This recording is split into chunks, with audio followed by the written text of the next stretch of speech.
Hey everyone, welcome to the show. Great to be here. Have you ever looked at someone who's, wildly successful and just thought, they've got it easy. They were just born with that magic touch. Oh, definitely.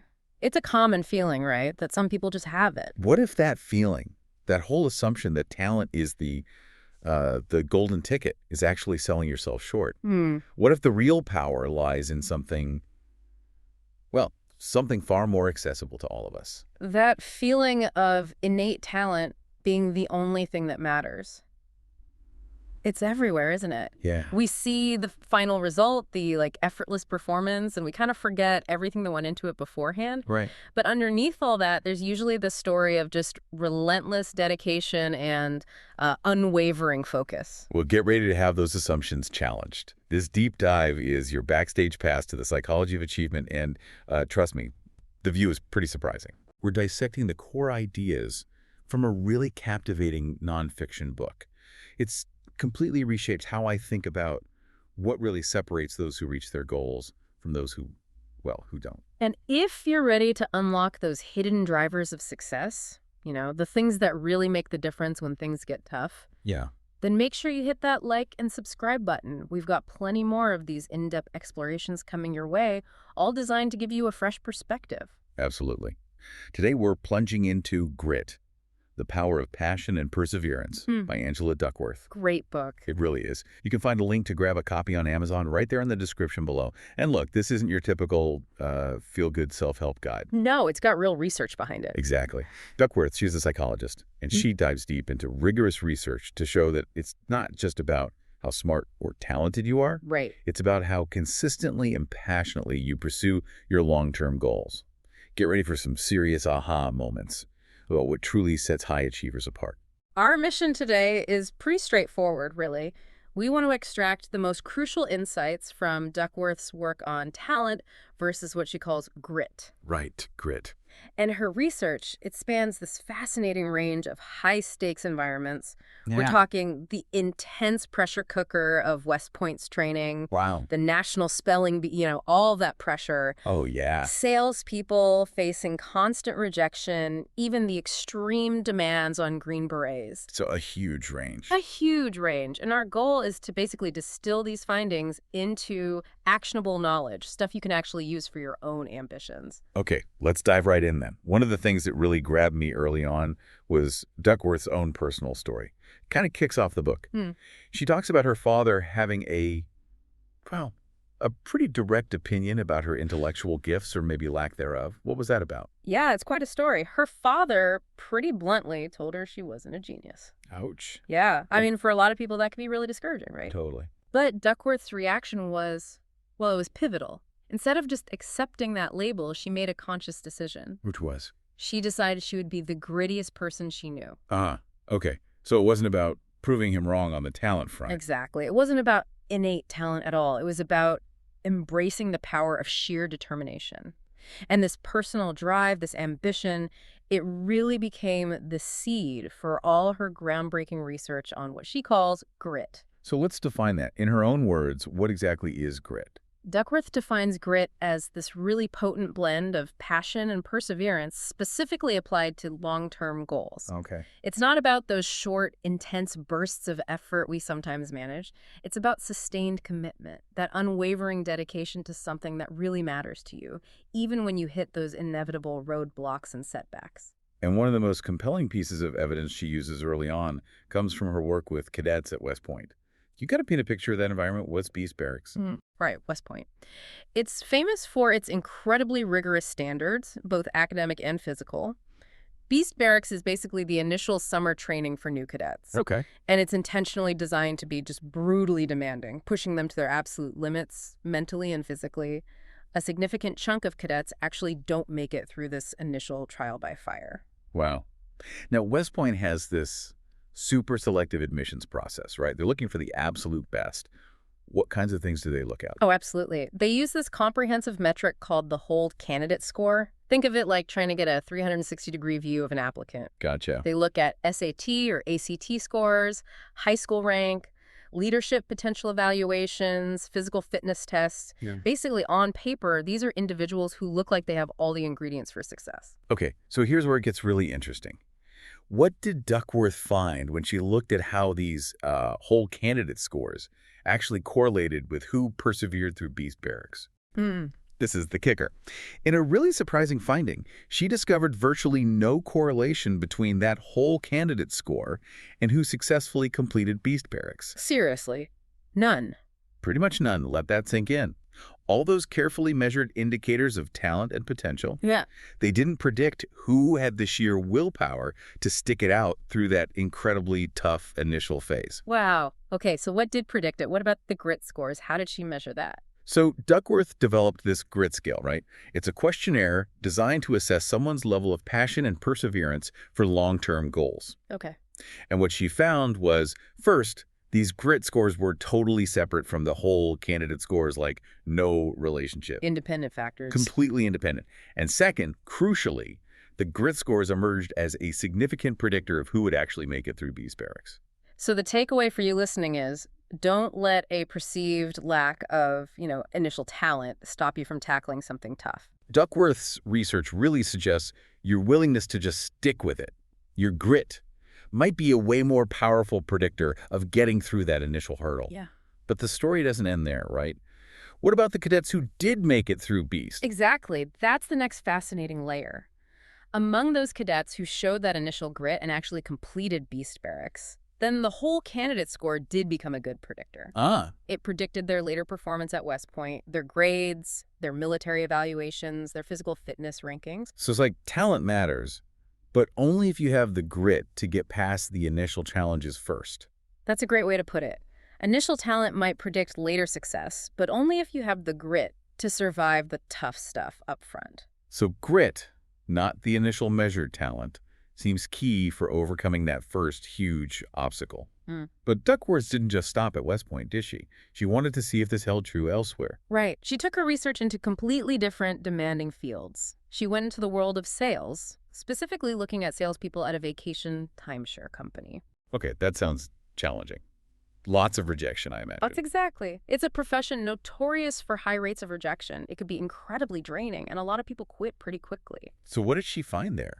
Did grit matter for these salespeople? She had hundreds of them fill out personality questionnaires, including her grit scale.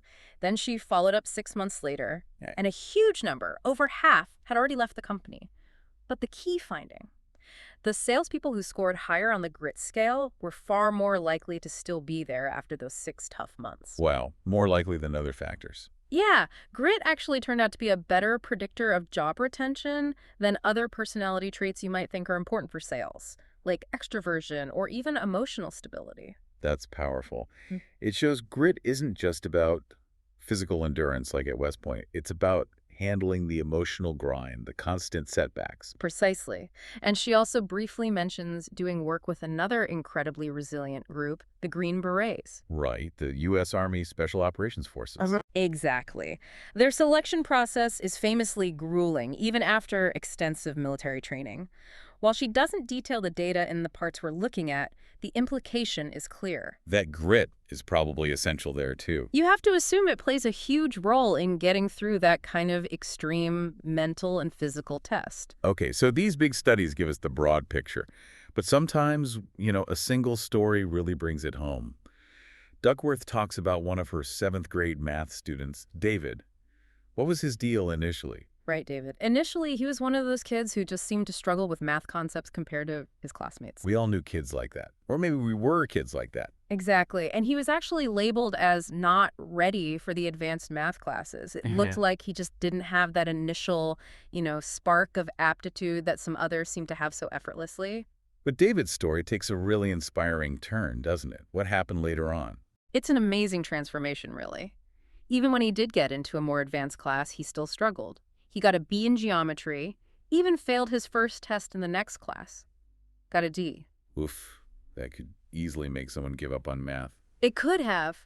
But instead of throwing in the towel, David showed incredible grit. He actively sought help. He analyzed his mistakes. He just persistently worked at understanding the material. And the result? By his senior year, he wasn't just taking the hardest honors calculus course. He aced the AP calculus exam. Perfect score. No way. Yep. And it didn't stop there. He went on to get dual degrees in engineering and economics, then a PhD in mechanical engineering. Yeah. And today, he's literally working as a rocket scientist. That's incredible. David's story is such a powerful reminder. Perceived lack of initial talent doesn't have to be the end of the story. Not at all. His perseverance, his willingness to learn and put in the effort, that was the real engine of his success. And this whole question, what drives achievement, it's not exactly new, is it? Yeah, Duckworth looks back at some history, too. she does. She goes back to Francis Galton in the 19th century. He was a pioneer in scientifically studying high achievement. What did he conclude were the key traits? Galton identified this combination. He saw unusual ability, which we'd probably call talent, but also exceptional zeal, and something he called the capacity for hard labor. Zeal and hard labor. So even back then, effort was clearly part of the equation. Right. And it's fascinating what Charles Darwin, who was actually Galton's half-cousin, thought about this. What was Darwin's take? Darwin's view was pretty surprising. He wrote to Galton saying he was surprised intellect was even on the short list. Really? Darwin? Yeah, he famously said that, excepting fools, men did not differ much in intellect, only in zeal and hard work. He thought that difference in zeal and hard work was eminently important. Wow, that's a huge endorsement from Darwin himself, basically saying sustained effort might be even more important than raw intelligence. It really challenges that deep-seated bias we have towards innate talent. And speaking of biases, Duckworth explores this natural versus striver thing. What's that about? This is fascinating research by Xiaoyong Cai. She looked at professional musicians and business execs and found this weird contradiction. Okay. When you asked them directly, they all said, oh yeah, dedication, effort, training, that's way more important than natural talent. Makes sense. They'd know, right? You'd think. But when Cai used more subtle ways to gauge their unconscious attitudes, she found this strong, hidden bias favoring people presented as naturals, those perceived to have innate talent. How did she show that? Like, how did the experiments work? Well, with the musicians, they listened to recordings of the exact same pianist playing. But some were told the pianist was a natural, showed amazing talent really early. Okay. Others were told the same performance came from a striver, someone who got there through sheer hard work and perseverance. And the result? Yeah. Even though the music was identical? Yep, identical performance. But musicians consistently rated the natural as having more potential and being more hireable. Whoa. Same thing with business pros evaluating entrepreneurs. The strivers needed way more experience, way more initial funding, just to be seen as equal to the naturals, even with identical proposals. That really shows how deep that bias runs, doesn't it? Even when we consciously know effort is crucial. It's deep. And Duckworth even saw this emphasis on talent firsthand when she worked at McKinsey, the big consulting firm. Right, she mentions that. What was her observation there? She reflected on their intense interview process and how much they seemed to rely on things like SAT scores for that first cut. Like they were prioritizing raw brain power. Okay. And she had this really telling internal thought during a tough case interview, one with a complex math problem. What did she realize? Her thought was basically, okay, the math here isn't that hard for me. But if you actually wanted the real answer, you know what I'd really do? I'd just call someone who actually knows the answer. That's brilliant. It highlights that practical knowledge, resourcefulness, knowing who to ask. That might be more valuable than just raw analytical ability sometimes. Absolutely. It's about applying knowledge, not just having it. And from all this her research, these observations, Duckworth starts building her main argument about effort. What's the core message? The core message is that our society's obsession with talent, it kind of blinds us. It distracts us from how incredibly important effort is. Right. She starts arguing that effort isn't just as important as talent. In many ways, it's maybe even more important. And that leads to her big claim, Which is? that effort counts twice. Effort counts twice. Okay. That's a big statement. What does she mean by that, and how does she back it up? Well, she kicks it off with a relatable example. Think about how people talked about Bill and Hillary Clinton. Okay. A radio commentator noted, yeah, both are skilled communicators, but Bill was always seen as the natural politician, right? Yeah. Effortless. Yeah, I remember that perception. While Hillary was often portrayed as someone who had to, contort herself into the role, she was just a striver. The implication being she'd never quite measure up to the natural. It reinforces that bias. Ah, okay. So it illustrates how we value that perceived effortlessness. Exactly. And to really dig into what fuels top performance, Duckworth talks to Dan Chambliss, the famous Olympic swimming coach. What were his big insights? Chambliss acknowledged, yeah, maybe some people have slight physical advantages to start, but he strongly believed that greatness is doable for many. He described it as an accretion of mundane acts, basically the consistent, often unglamorous dedication to mastering the tiny details over and over again. So not magic in the pool. Not magic, it's the cumulative effect of focused, repetitive effort, day after day. He even tells that story comparing Mark Spitz and Rowdy Gaines, two swimming legends. Gaines was a gold medal favorite, but what happened when the team saw Spitz swim? Yeah, even though they trained with the incredibly talented Gaines, they were just blown away by Spitz's seemingly effortless grace in the water. One teammate apparently just said, "My God, he's a fish." Wow, that perception of natural, almost supernatural talent. Right, even Chambliss, who's all about the mundanity of excellence, admitted he was momentarily swayed by that talent explanation. But he also connects this to the philosopher Nietzsche, right? What was Nietzsche's take on achieving greatness? Nietzsche basically reached a similar conclusion. He argued great accomplishments come from relentless intellectual work, active thinking, constant observation, learning, tirelessly trying different approaches. So like a craftsman. Exactly. Nietzsche urged us to see great individuals as craftsmen who meticulously learn all the parts before they build the whole thing. He valued the process, the often unseen work, more than just the dazzling final result. And Duckworth herself had this key moment developing her theory, getting feedback from psychologist Marty Seligman. What did he tell her? Well, despite all the data and insights she had gathered, Seligman was pretty blunt. He basically said, you don't have a theory. You don't have a theory for the psychology of achievement. Ouch. Tough feedback. Tough, but crucial. It pushed her beyond just describing things to actually explaining the underlying mechanisms. And what was his advice on how to actually get a theory? His advice was surprisingly simple, maybe a bit intimidating. Stop reading so much and go think. Just think? Yep. Forced her into this period of intense reflection. And that's what ultimately led her to her core equations, the ones linking talent, effort, skill, and achievement. Can you lay those out? Okay, so the two equations are talent times effort equals skill. Right. And then skill times effort equals achievement. Notice effort is in both equations. Okay. That's the effort counts twice part. Exactly. Talent gives you a starting point, maybe makes learning faster, but without consistent effort, that talent doesn't become real skill. Right. And even once you have the skill, you still need sustained effort to actually turn that skill into tangible achievements. Yeah. Effort is the engine twice over. And she backs this up with real-world examples, right? People who got amazing results through sheer effort, not necessarily because they started out as prodigies. Absolutely. She points to Washington Irving, the writer. He basically transformed himself into a master through dedicated daily writing practice. Right. And she quotes Will Smith, who's pretty open about not seeing himself as exceptionally talented. He credits his huge success to a, quote, ridiculous, sickening work ethic. For him, accomplishment is just about going the distance.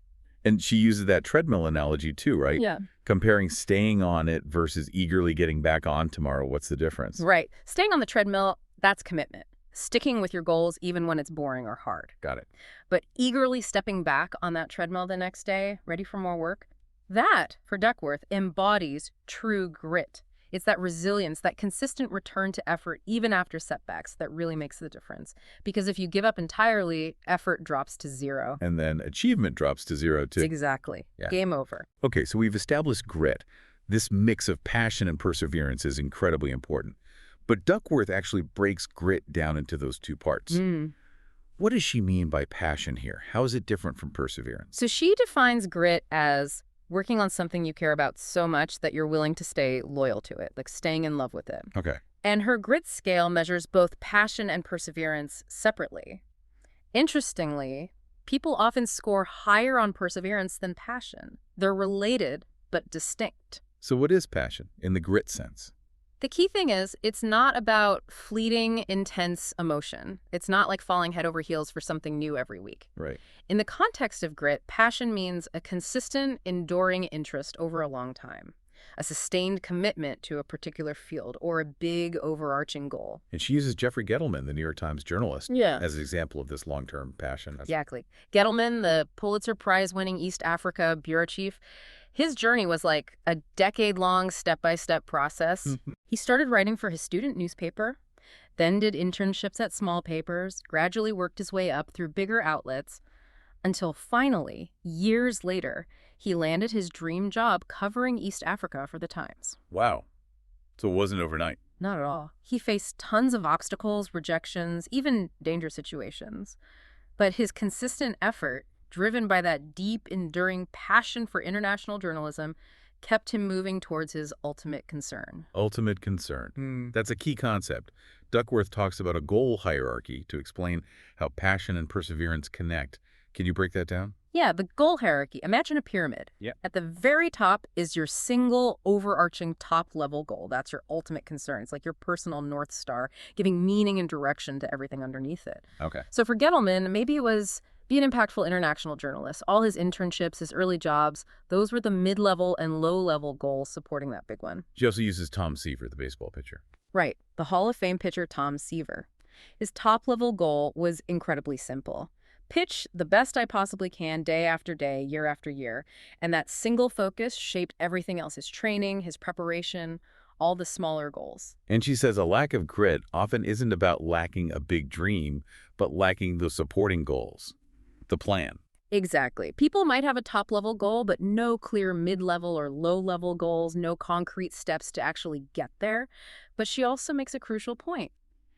Grit isn't about being stubborn about every little goal. Right. It's not just blindly pushing forward on everything. Precisely. Grit involves wisdom. Knowing when to prune, when to let go of a lower-level goal, or maybe change your tactics if they aren't serving that higher-level ultimate concern. It's about unwavering commitment to the big aim, but being flexible in how you get there. Okay, so we get what grit is, why it's so powerful. Now, the big question for everyone listening, how do we actually get more grit? Duckworth says we can grow it from the inside out. What are the key psychological assets she identifies? Right, growing grit from within. She identifies 4 key psychological assets. Think of them as antidotes to quitting. They are interest, practice, purpose, and hope. Interest, practice, purpose, hope. And she suggests they tend to develop kind of sequentially, building on each other. Okay, let's start with interest. We always hear that advice, follow your passion. What's Duckworth's take on interest and grit? She agrees. Genuine passion starts with really enjoying what you do. Every gritty person she studied could point to parts of their work they truly loved. Like who? She gives examples like Will Shortz, the famous crossword puzzle editor for the New York Times, or Jeff Bezos, founder of Amazon. Both built huge careers on deep-seated interests. Okay. But she cautions that finding your passion isn't always some big, dramatic light bulb moment. Right, it can be subtle. Often it's more subtle, gradual, and early interests are usually pretty fragile. They need years of nurturing and exploration to really bloom. Think of it like finding a partner. The first meeting is just the start. The relationship needs time and effort to grow. And she stresses how important encouragement and some freedom are in those early stages, right? To let interest take root. Absolutely critical. Research shows that supportive mentors, parents, teachers, early bosses who make learning fun and give you some autonomy to explore, they play a huge role. Versus being too controlling. Right. Environments that are too controlling or directive can actually crush that intrinsic motivation. Kids and young adults need some agency to explore what genuinely grabs them, if those interests are going to become lasting passions. Okay, second asset, practice. And not just any practice, but deliberate practice, like Anders Ericsson talked about. What makes deliberate practice different? The huge difference is intentionality and focused effort. Experts don't just practice more hours, they practice differently. How so? Deliberate practice means setting clear stretch goals, specific targets just beyond your current reach. It demands intense concentration, zero distractions. You actively seek immediate feedback, especially on your mistakes. Focusing on mistakes. Yes, and then you repeat and refine based on that feedback. Duckworth uses her own jogging as an example. Just running the same route, same pace for years. That won't make you faster or improve endurance much. You need focused effort on improvement. And that focus on weaknesses is key, right? Not just doing what you're already good at. Exactly. Deliberate practice is about actively hunting down your errors because that's where the improvement happens. Analyzing the feedback is crucial. She mentions that virtual reality training game for doctors. Oh, yeah. It's designed specifically to force doctors to confront and learn from their doubts and mistakes in a safe space. Now, deliberate practice sounds, well, hard, effortful. But gritty people also report experiencing more flow, right? That feeling of being totally absorbed. Yeah. How do those fit together? That's a great question. Duckworth clarifies. Deliberate practice is a behavior. Flow is an experience. They don't always happen at the same time. In fact, they often don't. Deliberate practice is about pushing your limits, focusing on errors that can feel difficult, require intense concentration. Flow usually happens when you're using well-honed skills in a situation that's challenging but manageable. So the hard practice leads to more flow later. Exactly. Years of deliberate practice build the skills that allow you to enter flow more easily when you're performing. But she also points out deliberate practice itself can be really gratifying in its own way. Just seeing yourself get better is rewarding. And routines help make this happen consistently, like with Charles Schultz or Maya Angelou. Yes, routines are huge. They help automate the showing up part. These super successful people had very structured days that helped them dedicate time and energy to that focused work day after day. Okay, third asset, purpose. How does connecting our work to something bigger than ourselves help build grit? Right, purpose. Duckworth found that beyond just enjoying the work interest, real grit often involves this strong desire to connect with and contribute to something larger than yourself. So a mission. Kind of, yeah. Many super gritty people have top-level goals deeply rooted in a sense of purpose. She mentions Antonio Galloni, the wine critic. His passion for wine is tied to his mission of sharing that appreciation, helping others understand their own tastes. Does the purpose have to be, like, altruistic? Helping others? Not strictly required. You could have a gritty villain, maybe. But generally, Duckworth suggests our most profound, most sustaining grit experiences often do involve benefiting others in some way. Amy Wisniewski's research fits here too. The jobs, careers, and callings work. Exactly. People who see their work as a calling, something that makes the world better, they tend to be grittier, more satisfied, miss less work. And Wisniewski believed almost any job could become a calling, right? Depending on how you frame it. Absolutely. It's not about the job title. It's about your perspective, how you connect it to others, to deeper values. Remember the parable of the bricklayers. Laying bricks versus building a cathedral. Right. Same job, totally different sense of purpose. She also tells the story of Joe Leader, the NYC subway engineer. His motivation started as just paying off loans. Okay. But over time, he came to see his work as absolutely vital to the whole city.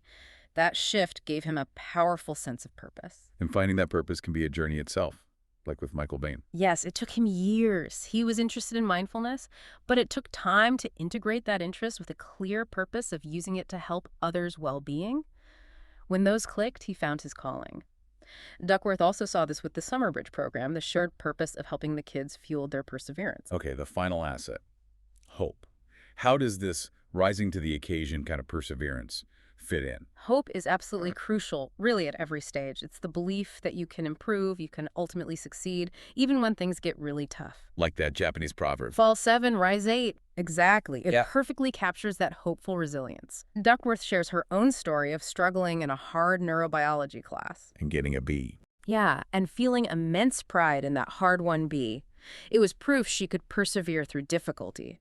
She also brings in the classic learned helplessness experiments with dogs. Right, where control mattered. Huge discovery. Dogs who had some control over shocks didn't give up. Those who had no control learned to be helpless. That led to Seligman's work on learned optimism. Optimists versus pessimists and how they explain bad events. Right. Optimists tend to see bad stuff as temporary and specific. Pessimists see it as permanent and pervasive, affecting everything. And this optimism connects directly to grit, like in the Teach for America study. It does. That study found teachers who started out more optimistic were also grittier and more effective in the classroom. Their students made more progress. Duckworth even talks about battling her own negative self-talk as a teacher. But choosing to try new things anyway. Exactly. Choosing to experiment, to try new tactics instead of giving up, that's hope in action. And Carol Dweck's work on mindset is huge here too, right? Growth versus fixed. Fundamental. A growth mindset believing your abilities can be developed through hard work is absolutely key for navigating setbacks. Which are inevitable if you're chasing big goals. Totally inevitable. With a growth mindset, failure isn't proof you're not talented. It's a signal. Try harder, learn something new. Duckworth points to KPPP schools, how they explicitly praise effort and learning over natural talent to build that mindset. She even gives tips for cultivating it, like reframing those fixed mindset thoughts. Yeah, recognizing them and actively challenging them. And she shares great examples of Bill McNabb learning to row as an adult and shifting his mindset, outward bound programs building resilience. It shows hope and mindset aren't fixed, they can be learned. Definitely. They can be cultivated. She even touches on Steve Mayer's later brain research showing how control over stress can build lasting resilience. And Kayvon Asamani's amazing story of overcoming adversity with optimism. She wraps up with practical advice. Update your beliefs about intelligence, brain plasticity, practice optimistic self-talk, get support if you need it. Okay, so that's growing grit from the inside. Interest, practice, purpose, hope. But Duckworth also says our environment, the people around us, shape our grit from the outside in.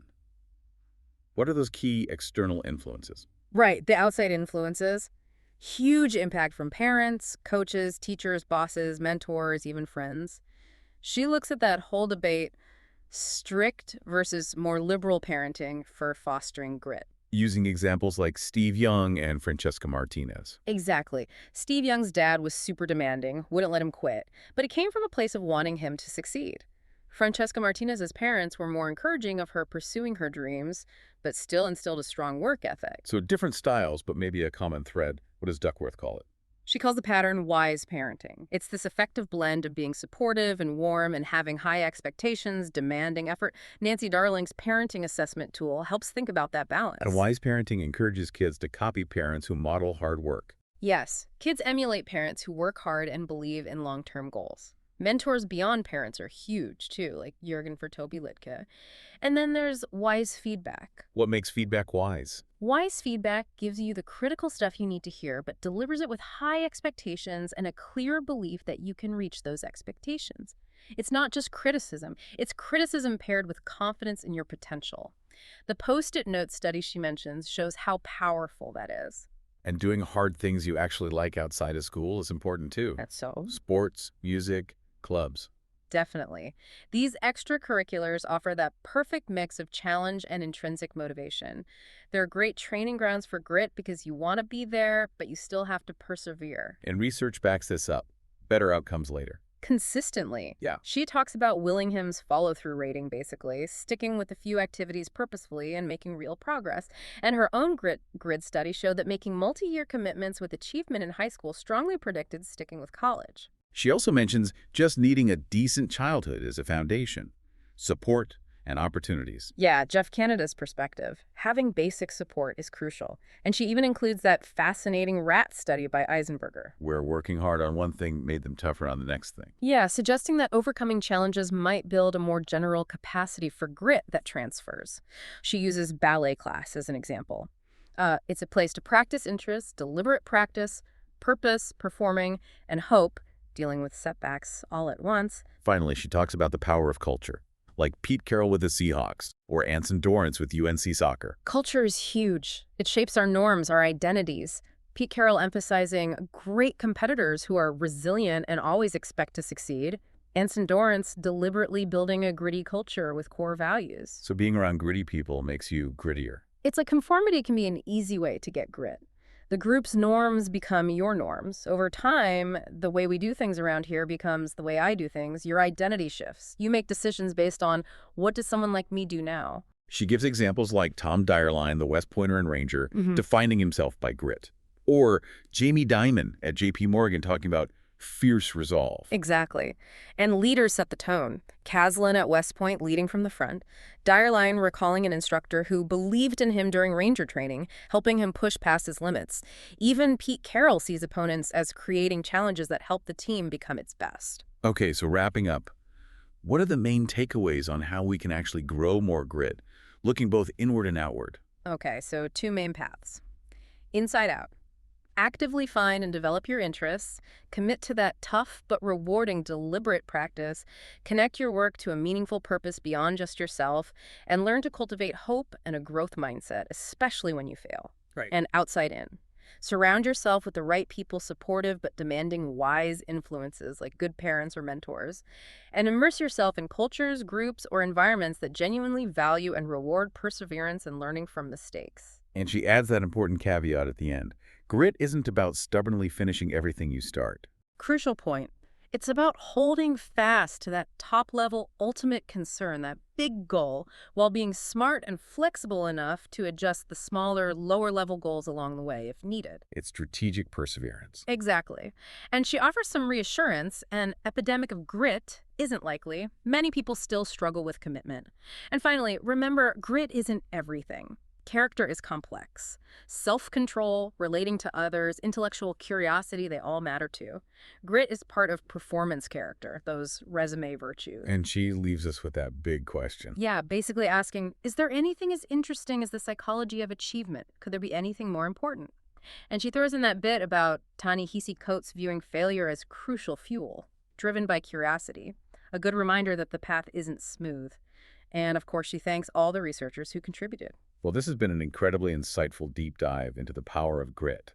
Thank you so much for breaking it all down. I've definitely got a lot to think about. My pleasure. It's powerful stuff, and hopefully our listeners found some valuable takeaways too. We would absolutely love to hear from you all. What was your biggest aha moment from this discussion?